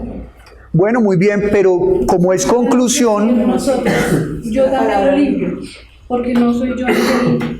Entonces, aún en la conclusión debe, no sé si también decir, permitámosle al Señor que limpie su... Está bien, pero ¿te das cuenta que hay una acción nuestra? Sí, claro, pero... Permitir, eso, ¿no? Está muy bien, ¿Con qué limpiará el joven su corazón? Con guardar la palabra. Entonces está muy bien la observación. Eso. Que Jesús sea el que. Entonces, muy bien. ¿Alguien, frase que quiera asociar? Pastor Lugo, por favor, y luego Sandra. Seamos celosos del cuerpo de Cristo. Sometámonos a su autoridad. Chévere cómo metiste la autoridad. Porque como no lo... Entonces, ¿qué quiere Dios con esta enseñanza? ¿Qué quiere Dios de la iglesia? La iglesia sea como es celosa y obedezca lo que Bueno, ok. ¿Otra frase? Luz. Lo que pasa es que yo me quedé con el celo. Entonces pues, si el Señor tiene celo de su templo, nosotros debemos tener el mismo celo y no se puede valorar. Entonces, que la iglesia tenga el mismo celo del Señor por su templo y que no permitamos volverlo una cueva de ladrones. ¿Bien? ¿Otro? Sandra, por favor. Dice, somos el templo de Dios y Él tiene celo por su templo. Limpiémonos otra vez. Escuchemos, por favor. Otra vez. Somos el templo de Dios y Él tiene celo por su templo. Limpiémonos a través de la escritura y la palabra para no irarlo. Tiene un elemento que no lo han nombrado. ¿Cuál? Para no airarlo. El propósito debe tener bueno, ¿y para qué hacemos eso? Entonces, muy bien. Entonces, que nosotros seamos celosos como el Señor, limpiando su templo a través de la obediencia a su palabra, para no airarlo, o enfurecerlo, o que... Porque, ojo, si el Señor es celoso no significa que está airado. No, sino que por causa de su celo, si nosotros no cuidamos su casa, Él se aira. Bien. Si nosotros creemos en la Escritura y guardamos la palabra de Jesús, estamos respetando su templo y su autoridad para limpiarnos. De lo contrario, lo llevaremos a celo e ira. ¿Lo llevaremos a qué? A celo e ira. No entiendo esa última parte. Celo e ira. A él, llevarlo a él a celo e ira. Lo llevaremos a él a celo y a ira. Ya tiene el celo. Por eso aclaré que está muy chévere, está muy chévere. Permíteme la leo para que... No me vas a entender. Vale, es que toca cuadra. Bueno, voy a leer como le entienda. Dice, no mentiras. Si nosotros que creemos en la Escritura y obedecemos la palabra de Jesús, estamos respetando el templo y su autoridad para limpiarnos. De lo contrario, lo llevaremos a ira. ¿Bien? De lo contrario, provocaremos su ira sobre nosotros. Paola me estaba diciendo ahorita, me decía, es que ese texto lo que nos está mostrando es que cuando ellos recordaron la Escritura, porque muestra dos momentos, que ellos recordaron la Escritura cuando él contestó eso. Y que creyeron cuando resucitó. Y yo le dije, muy chévere eso, porque también nos puede estar enseñando algo que si nosotros hoy estamos aprendiendo que Dios tiene celo por su iglesia, ¿cuál es el momento para que nosotros tomemos decisiones respecto a eso? Hoy. Él ya resucitó, no va a volver a resucitar, pero sí va a volver. Que cuando Él vuelva nos encuentre ya limpios, o si no, ya recibiremos la ira, recibiremos su ira, o sea, nosotros seremos los que reciban los azotes. Álvaro, ¿por qué podríamos orar hoy? Para que tengamos el celo del Hijo por la casa del Padre. Muy bien.